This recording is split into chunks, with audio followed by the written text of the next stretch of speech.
Food bloggers, hi, how are you today? Thank you so much for tuning in to the Eat Blog Talk podcast. This is the place for food bloggers to get information and inspiration to accelerate your blog's growth and ultimately help you to achieve your freedom, whether that's financial, personal, or professional. I'm Megan Porta, and I've been a food blogger for over 12 years. I understand how isolating food blogging can be at times. I'm on a mission to motivate, inspire, and most importantly, let each and every food blogger, including you, know that you are heard and supported. The questions you hear me ask in this episode are genuine, sincere questions because I literally had no idea what supplier diversity was before I had this chat with Rob. Rob is from Contract Legalese. He also has a food blog called Cinnamon Schtick. He brings this very important topic to the table about supplier diversity.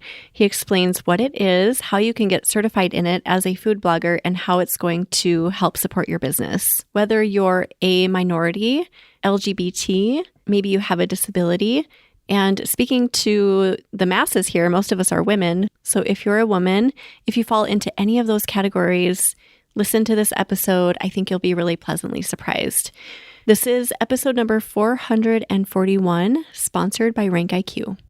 Virtual Tastemaker Conference is the place where content creators come together online to build community with fellow foodies and brands and learn from top industry experts and experience the magic of Tastemaker.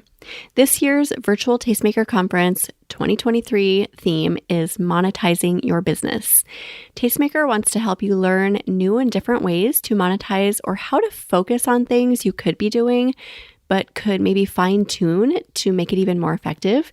This event is perfect for those who want to start monetizing their blog or content creation. Not only are there amazing educational opportunities within this virtual conference, but the experience and ability to connect with the community is the best part. You don't want to miss out on this incredible opportunity. Head over to eatblogtalk.com/resources. Scroll down to the Tastemaker logo and find the orange button labeled Sign Up for Virtual Tastemaker. eatblogtalk.com/resources. Rob Finkelstein is a lawyer practicing for over 20 years in New York City. In 2017, Rob decided to pursue his passion of baking and went to culinary school for pastry arts. After graduating, not wanting to leave the law, Rob got started blogging at cinnamonschtick.com, which was also his entry into food photography. He worked with a number of brands and came to represent a lot of food photographers in connection with their contracts and business setups. They all inspired Rob to create an online course about contracts specifically for food photographers. Rob also spent more than 10 years as a volunteer with the National LGBT Chamber of Commerce, where he was the Chair of Supplier Diversity for New York and also a co-chair of the National Legal Industry Council, facilitating opportunities for LGBT-owned businesses with majority-owned companies. Rob, your third time on eBlog Talk. I'm so grateful to have you back here. How are you today? I'm doing well, thanks so much. I'm getting used to having these chats with you. I was just saying before we recorded, we need to set up a weekly call now. It's so fun. Completely. And I'm hoping I'll get at my fifth time, a jacket or something. That's funny. Okay, so your last fun fact was great. The raspberries. You're not a raspberry guy. I remember this one. So do you have another one to share with us? I don't know how fun it is. Just more like a fact of my own history. I actually, when people meet me, they're like, no, you didn't do that. I'm like, yeah, I did. I was on the sailing team in college of all the random things in the world. Yeah. Oh, so how was your experience with that? Did you like it? I mean, I went to summer camp growing up, so I did a lot of sailing there. That was kind of my background. I thought it'd be a fun way to meet other people, and it was. I didn't think it through, though, because I went to college in New York City, so we were sailing on the Hudson River, in the winter. It wasn't enjoyable. Oh, boy. Yeah. And do you sail anymore, or are those days done? Those days are done. Now, people can sail for me and I can sit back and enjoy. Yes, I'm with you on that. Sounds good to me. It's too much work. Yes. Oh, I love it. Oh, great. Another fun fact. You came up with another good one. So, thanks. Yeah, let's see. Okay, so today we are talking about supplier diversity, and you are going to educate me 100% on this, and I'm excited to be educated on it. So, first of all, tell us what your experience in supplier diversity is. How do you know about this topic? Okay, great. So I actually have been immersed in it in the last, I guess, like 15 years or so. And I'll go into it and explain what it is. But basically, I kind of fell into it because for me, myself, when I was working at another law firm, they were asking us to try to start bringing in business and all of that. I'm like, okay, like where am I going to network? What am I going to do? And so I just found like different LGBT organizations, and there was one really for gay professionals. And it turns out that that organization is the sole certifying body of LGBT-owned businesses. And we'll get into all that more and why that matters. But there are basically all these other organizations out there that certify diverse-owned businesses. And so I kind of got like pulled into it early on. And then when I started my law firm in 2013, it was incredibly important to me to make sure that my law firm is certified because both my partner and I are gay, and we wanted to make sure that we had that because it's a way to kind of market ourselves and try to drum up business. So it's always been important to me in that respect. In New York, the national organization of the LGBT one has a New York office and runs different programs and stuff in New York. And I chaired that for 5 years and ran all their supplier diversity programming and stuff. I also, for 5 years, led the legal industry for the entire organization nationally. So I'm well immersed in it and I get it. And as an LGBT-owned business, I totally understand what it's all about. And the reason why I actually suggested this as a topic for your podcast is because it really became abundantly clear to me at Tastemaker Conference this past year that this is just missing from the conversation. Mm. There are some very good, heated conversations about diversity and inclusion and all of that, but there was no talk about really solutions. And I don't think this is like, the solution, but it's a solution that I think can help a lot of people out. So that's why I wanted to get this information out there to all of your listeners. Yeah, amazing. I love hearing about your experience with it and just that you're immersed in it. And also, I love that you saw a gap. Like, okay, we're having the conversation, but what do we do? So you're bringing this topic to the table, which I think is amazing. So can you kind of just define supplier diversity for us? Sure. So basically, a diverse supplier is a business that's at least 51% owned by an individual or a group of people that have been historically underrepresented. And underrepresented due to ethnicity, gender, sexual orientation, disability. Included in that is also veterans. And it's really an initiative that's undertaken by businesses to engage suppliers, vendors, whatever you want to call all of us, that are certified as diverse. So what these large businesses do, both national and global brands, they'll have these supplier diversity initiatives. And that means that they are actively seeking to engage a certain percentage of their budgets with diverse suppliers. So, for example, if a marketing budget for a company, say they have, $100,000 in their budget for the year, and they're going to allocate a certain percentage of that to really find diverse-owned businesses to work with. That's so important for all of us because most of us as food bloggers fall into this umbrella of diverse suppliers, either because you're woman-owned, you're LGBT-owned, or minority-owned. I mean, there's so many different factors here. But given that most bloggers are, in fact, women, it's such a smart thing to do to get certified, to try to get in and get business with these big organizations. But I do want to emphasize, though, that this is it's really more, most brands, most companies, their supplier diversity initiatives fall under their marketing umbrella because it's a way to try to get their procurement, because it's a way to get their, those suppliers in. It doesn't mean you're going to get business just because you're certified. I mean, I just want to be crystal clear about that. Yeah. This is another feather in your cap to try to get you the business. And I'll tell you, it's a way to get those introductions that we're all looking for. And there are, people that we deal with brands and they're in the marketing umbrella. They may not even be aware that their employer has a supplier diversity program. And it's a great opportunity if we're certified when we're talking to them, hey, this is what I can do. I can develop recipes. I can do all these photos. I can do these videos and blah, blah, blah. And I'm efficient. I'm quick. You do your whole pitch. And then at the end, and by the way, my business is certified as whatever it is, women-owned, LGBT-owned, minority-owned, whatever it's going to be. And that might strike a conversation with that marketing person and say, what are you talking about? And you can educate them on it. They can go back to their marketing people and their more senior management and to the procurement folks who will be super excited because they're looking to fill that. I mean, for them, it looks good, I think most businesses do it because they think it's right and they want to engage diverse-owned businesses. But I mean, let's call it what it is. It looks good for them. Yeah.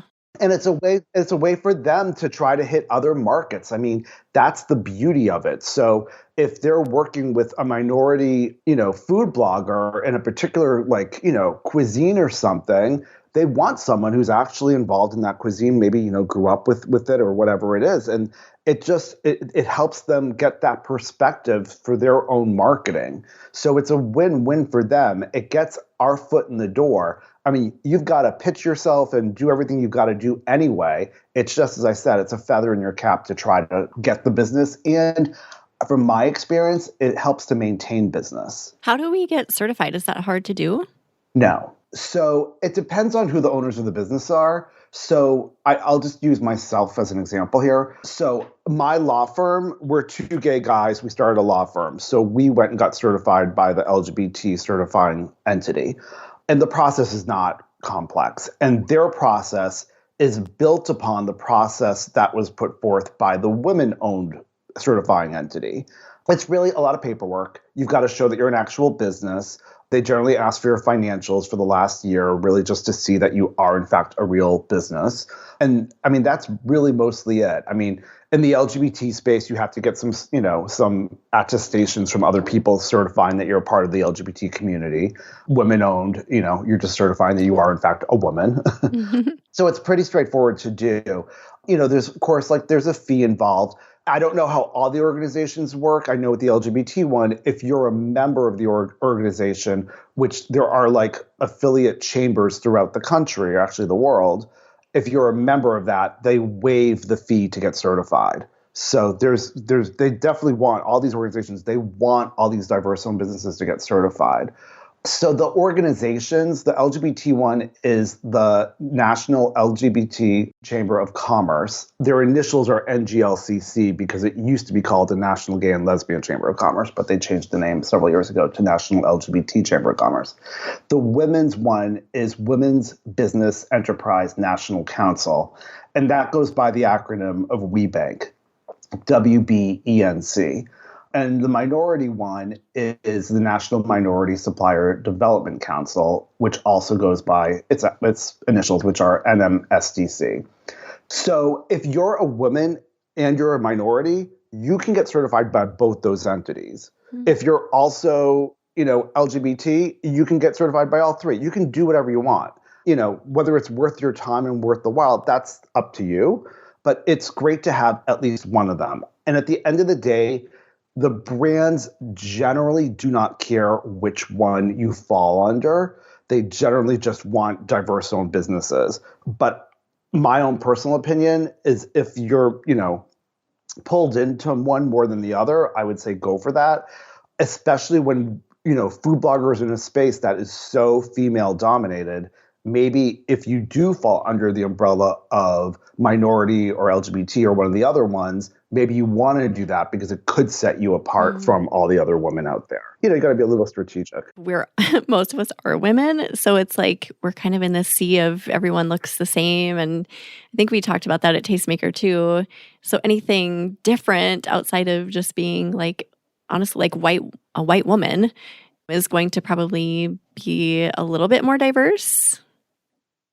Yes. Yeah. Yeah. And that's why I think if you do fall under one of those other umbrellas of minority, LGBT, veteran, disabled, any of those umbrellas, go for it and leverage that certification to get your foot in the door with these brands, because that will set you apart from the, standard Caucasian woman that's out there. Yeah. That's not to say, brands are still hiring everyone, and, you got to pitch and make yourself look good and all that, but it helps them. They will allocate whatever they spend on you to fulfill your services.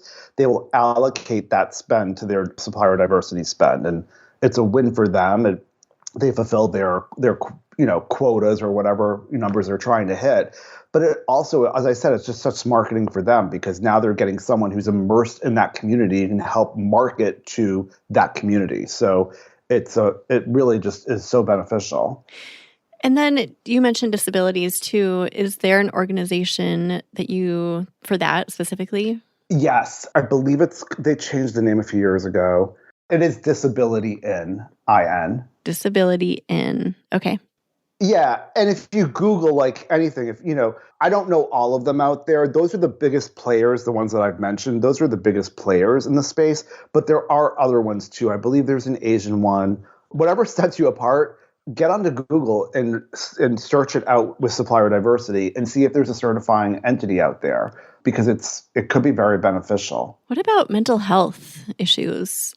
Would that set you apart, or does it need to be like a defined disability? I think it needs to be a defined disability. Yeah. And if your mental health falls under disability there, then maybe that would be the certification to get. But I haven't heard of one just for mental health itself. Let's chat about RankIQ, friends. RankIQ is a super awesome and powerful keyword research tool made just for bloggers. You've heard me talk about this keyword research tool before, and I'm going to keep talking about it because it works. I have seen steady organic growth on my own food blog, Pip and Ebby, in 2022 and now into 2023. And the top reason for this is because I have prioritized running my content through this tool. Here are the reasons why RankIQ works. The keywords you find inside the tool provide great ideas about new articles to write and ways to rewrite existing content. I always find ideas that I never would have thought about on my own. All of the keywords in the database are handpicked, so you won't find keywords in the tool that will not rank. The RankIQ optimizer is my favorite optimizer I've ever used. It provides a comprehensive list of words that could help each post rank. And the keywords you find are low competition keywords with high search volume. I found that the lower you go with the competition score, the more likely you will shoot up toward the top of Google, no matter what your DA is. Check it out for yourself. Go to rankiq.com. Now back to the episode. All right. So let's say food bloggers are working with brands and they just want to know if the brand is a professional with supplier diversity connections. Like, how do we even find that out? So, Google, LinkedIn, all the obvious places. Go and just search it out. I will tell you from experience, both with my law firm and with my blog, and having run stuff locally in New York and all of that. More often than not, people within a company do not really know that there's a supplier diversity program, and there are supplier diversity professionals at these companies. In some of these companies, it's more than one person. It just depends how big the company is and what they're doing. But this is like a real full-time professional job. It is a big undertaking to do this. So there are people out there, and you can find them. And I will tell you, they get inundated with emails, and it could take them months to respond, and you've got to wait it out and, be polite, email them every once a month or something just to follow up and be persistent, but don't get frustrated if it takes a while for them to get back to you. They are busy, and they're all usually very stretched out. But one of the beauties of these organizations is that they all have annual conferences as well as other events throughout the year. And, depending on where you are, where you live, and, what's going on locally, I can tell you in New York, there's a lot going on. And so I ran programs where I brought in supplier diversity professionals from corporate partners, and we did panel discussions. And this way people could learn more how to get involved, how to get known to these supplier diversity professionals and engage with them. But then because it was just a room of 50 people, everyone would mingle after, and it was, one-on-one FaceTime with these people, and people made those connections and started getting business. So go to those events. The annual conferences, I've only been to the LGBT one, but I've been to it for like the last 10 years. They're amazing. I mean, all the corporate partners are there. They are there. And by corporate partners, I mean the supplier diversity folks who work for these corporate partners are there. That's your opportunity. It's a great thing to just go and get in their faces and say, hey, this is me, this is what I do. And I will tell you, I mean, especially right now, I cannot believe that there are any food bloggers going to any of these conferences. I mean, when I started raising it within the LGBT one, they were like, oh, that's interesting. Let me connect you with our marketing department. And that's great. That's what you want. Because now the supplier diversity professional knows that you're out there. They know that the services that I'm providing is going to fall under marketing. They're going to connect me with that marketing person. But now that supplier diversity person can keep track and go follow up with that marketing person and say, oh, did anything come of that? Did you hire Rob? Did you not? And if they did, the supplier diversity person says, great, and they can keep track of the spend so that they make sure it gets allocated. So that actually helps educate the companies internally about these supplier diversity programs. But going to the conferences and those events, they are like key to success in this. And just, that's how you get FaceTime with the supplier diversity people. It's so interesting that they keep so busy, but yet certain parts of their organization don't even know they exist. Well, part of it is, their jobs are insane because they are constantly traveling. So a supplier diversity professional for any big business, they're going to all these conferences. So there's at least like 5 or 6 annual conferences. So they've got to go to all of those. Then there are other, local events and other things that they have to take part in. So they're doing all that. They have to, keep track of all the numbers and the spend and everything else. And a big part of their job is to educate internally. And there's only so much, time in a day. So that's part of the gap. And, one of the things that I try to encourage diverse owned businesses to do is to, when you meet someone at a business, try to educate them about their own supplier diversity program if they're not aware of it, because it goes a long way. Yeah. Wow, this is so interesting. Okay, so once you get certified, obviously you can educate the brands you're working with, like I have the certification. What else do you do with that? Do you get some sort of like badge or like what does this mean and what can you do with it? You're a proud member. Yes. Yeah. They actually, I don't know, but I only know from the LGBT one because that's the only one that I qualify for. But they actually give you it's a PDF certificate. And it, I forget if they're good for 2 years or 4 years now. I forget what they do. But you have to renew it every whatever it is, whether it's a year, 2 years, whatever it is. You just submit your documents again because they just want to see that you are still in business and all. That's all they're really looking to do, to make sure you're still out there and that you're still majority diverse owned, meaning at least 51% owned by whatever the diverse classification is. But once you have that certification, put it out there. The brands that are knowledgeable about supplier diversity, they'll notice, and it will make it more memorable for them, and that might entice them to get in touch with you. Or if you get in touch with them, they'll have a better understanding. Oh, okay. For me, I put it on my blog.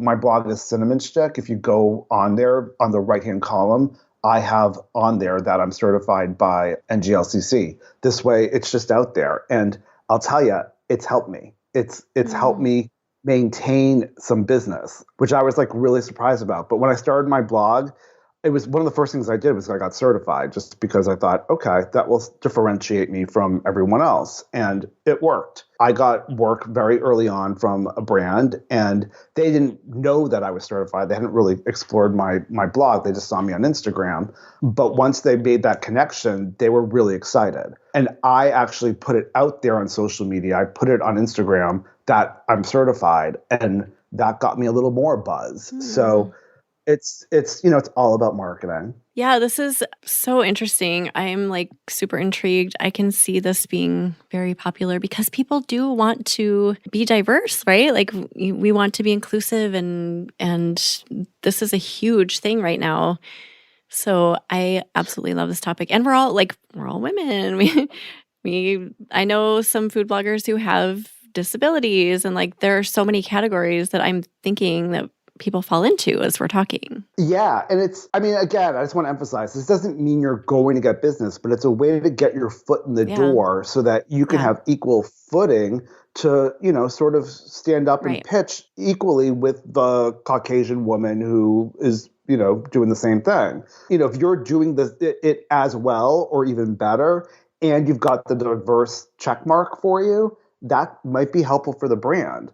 I mean, I will tell you from my own experience with my law firm, we were contacted, I guess it was like 5 years ago, by an Ivy League university to really just pitch to do some work. And I was like, how did they find us? Like, we're a 2-person law firm. They Googled and they saw that we were certified, and that was important to them.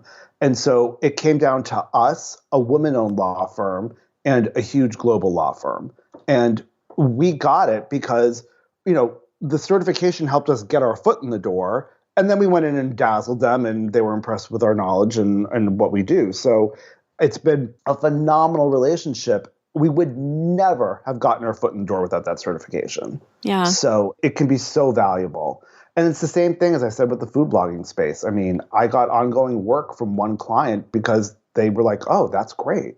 And, they were happy with my work. So that helped maintain the relationship. So this really can lift up our space as a whole, I think, right? Just from what you're saying. It can. It's, it's a little tricky in our space because it is so female dominated that, if every single food blogger goes out and gets certified by WeBank, the women certifying entity, it's like, okay, well then there's no differentiation with respect to the bloggers at that point, but it's helpful for the brands because then generally, brands will only allocate spend to a diverse-owned business if they're certified. They're not going to just take your word for it that you're a woman-owned business. So, it's still very helpful for the brands to be certified. But within the food blogging space, just with the respect to food bloggers and some people feeling left out because they are diverse. There might be women, but they're also diverse on top of that, and they're feeling discouraged or whatever.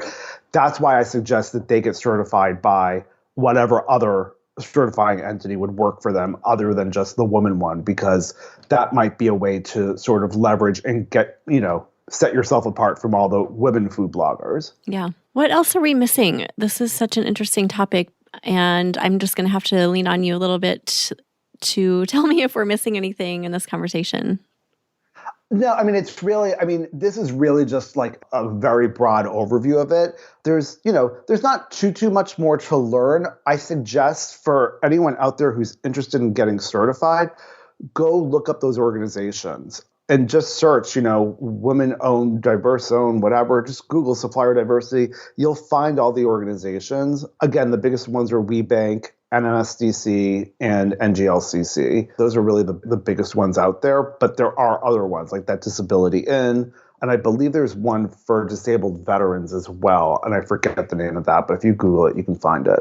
But it's really not a complex thing to do. And I can tell you just from my experience in New York, we have ongoing networking and different kinds of programs. So it's all LGBT professionals networking with one another and all of that. But people from the corporate partners show up, and it's always there's always the supplier diversity folks who show up on behalf of the corporate partner. So those are the people that we want to engage with, and that's amazing. So it's really just, it can be really good. You never know who you're going to meet and where it's going to lead. I mean, we're in a very niche area of, the world here, but, that's how you're going to meet people also. So it's worth getting involved with those organizations just because they do have other events, and there are events where corporate partners, meaning supplier diversity people, are there. So I think it's worthwhile. And generally when you pay for the membership for the year, then they seem to waive the price of certification. So it's definitely worthwhile. Yeah. Yeah. I so appreciate that you brought this topic to the table. I think it's really important, and a lot of people will have their ears perked tuning in. So thank you for that, Rob. We appreciate you. Yeah, no, again, it's not a huge solution to the problem, and there is a problem, and anyone who says otherwise is just like, covering their eyes and their ears. But I think it's one proactive thing that people can do is to go get certified and leverage it, use it, educate if you're contacting someone through social media or contacting a brand, you're dealing with someone who's just really probably running their social media stuff and may not be aware of a supplier diversity program. So mention it to them. Say, hey, whatever your pitch is, at the end, never lead with the fact that you're certified. You want to lead with your, what you can do for them and your general pitch. But at the end of it, say, by the way, I'm also certified, and that could really help, your brand's supplier diversity spend for the year. So, it's worth doing. Yeah, definitely. It's a way to just compete with everyone else. And especially if you are a minority and you can get certified by NMSDC or the LGBT one, I mean, that's a way to differentiate yourself from the, white female out there. So the sea of women. Yeah. I mean, it's a tough, as I was sitting at Tastemaker and I was like, wait a minute, there is something people can do. But I'm like, it is complicated because it is predominantly women. So everyone already falls under that umbrella of, being able to get certified as a woman-owned business. That's why I suggest if you fall under one of the other umbrellas, I would go for that to really differentiate yourself. But it's tough because it is predominantly women, whereas, in other industries, that's usually not the case. Right. It is so weird, isn't it? Yeah. Yeah. Yes. But I think it's something people should be aware of and, take advantage of it because, I mean, listen, I have a very small following. My photography and stuff is still like, it's okay. It's not great. I can develop recipes, but I've been able to get work. Yeah. And it's been helpful to be certified because it's helped me to maintain some of those clients, and they've been amazing to work with. So it's great to have. Oh, good. I love that you've had a good experience with it. And then, like you said earlier, it's just like a way to get your foot in the door with some people, some brands, right? Which is what a lot of us want. It's what we want, and it helps the brands, and you're going to help educate those brands. I mean, we all get frustrated. Listen, it's important to me because I worked for a law firm for 11 years at a law school, and I experienced it. Yes, I appear as a white male so that, people think, oh, you've never had any issues. Well, yeah, I have, because I was out and it was an issue. And I get it. I've been there, and it's not fun and it's horrible. And, that's why it was so important to me to find a way to be, on equal footing and not treated poorly or anything. So I think it's so important. And I think it's, especially in this space where there really is an issue, with the white woman getting a lot of work and a lot of, other people saying, hey, I'm here too. And this is a way to get your foot in the door. I think as a white woman, I know I've experienced in the corporate world just not having equal footing and like some really bad, icky memories of just, pay and all of some other things. But I think we can like emotionally relate to that as white women, even though our space is flooded with kind of, we all look the same, but we can still remember those times that we were on unequal footing and it wasn't fair and it was hard. And yeah, like I even get emotional thinking about it. Like, oh gosh, that stirs up some yucky memories. I hear you. I mean, I don't even want to talk too much about it. It's just like, I don't want to go back to those times. Yeah. Like they were not fun. And it's like, you're in like a corporate environment, you expect better behavior. Right. And it's just like, oh my God. And honestly, I think these days things are a drop, not much, but a drop better than they were like 20 years ago when I was first starting out at a law firm. But yeah, it's not fun. And this is a way to kind of, really leverage who you are, which I think for these brands is so important, especially when you are like, developing recipes and taking photos and a way to market to people who relate to you. That's what the brands really need. I mean, they don't need to market to the white woman. That they've been doing that, for the last number of decades. They need to market to everyone else as well. And it's a great way for all of us to get in there and do that. Oh, I love this. I feel like I could keep going, but I'll stop there because I could get into like a subtopic, but this was great. Is there anything we've missed, Rob, before we start saying goodbye? No, I think we really gave the umbrella, and maybe I can help you with the show notes, and so that we have links to all the organizations. Yeah, that would be amazing. I think that would be helpful for people to take a look at, and look also locally for the same organizations. When you go on their websites, I think you'll be able to find if there's something local, if they have like a local chamber or whatever they call it, because it's definitely worth getting involved. Yes, definitely. Well, thank you again. And do you have either a favorite quote or words of inspiration to leave us with today, Rob? Well, my words of inspiration, I'm going to go back and put my lawyer hat on and just say this: contracts are sexy. I think that's something people need to bang in their head, because people get so nervous about contracts and signing them and reading them, and they kind of throw their hands up, and so they avoid them. And no, they're sexy. And if you can just give me 1 second to explain that. People think of contracts as like a dirty word. It's not. The dirty word is dispute. And that's the whole point of a contract, is to avoid a dispute. And, think about it. When you're negotiating a contract, you're getting it all out there, the wants, the needs. You might have a little push and pull here and there, maybe even a little argument over it. But at the end of the day, you're going to come to terms to an agreement, and you've hashed it all out. It's like, before you entered into a relationship, if you did that with your partner, you'd probably, avoid a lot of issues down the line. Yeah. And that's the point. That's why I'm saying they're sexy. That means you sat down with your client and hashed it all out, and you came to terms, and you have a roadmap of how your relationship's going to work. And that's why I say contracts are sexy. You made a compelling case. Yes, I think we do need to just rewrite that script in a lot of our brains, because a lot of us don't think that. But I'll repeat your words when I have to write a contract next time. Thanks for that. Good. We'll put together show notes. We'll put all those links that we talked about, so you can go reference those if you would like, at eatblogtalk.com/contract legal ease 3, since this is your third time. Your jacket will be in the mail after time number 5, so you have 2 more times, Rob. Remind everyone where they can find you online and social media, etc. Sure. So all my contract-related stuff is at contractlegalese.com, which is also the same handle on Instagram, at contractlegalese, EASE at the end. And my blog is Cinnamon Schtick, which is also on social media at Cinnamon Schtick. Thank you again so much for being here, Rob. And thank you for listening today, food bloggers. I will see you in the next episode. Food bloggers, real quick, want to hop in to tell you about an exciting opportunity for all of you travel lovers out there. A lot of you foodies are also big on exploring our country. If you plan on exploring New York City anytime soon, this might be a great opportunity for you. And if part of your audience relates to travel, they could benefit from this as well. The New York City Borough Pass is the best way to experience the unique cultures and stories of New York City.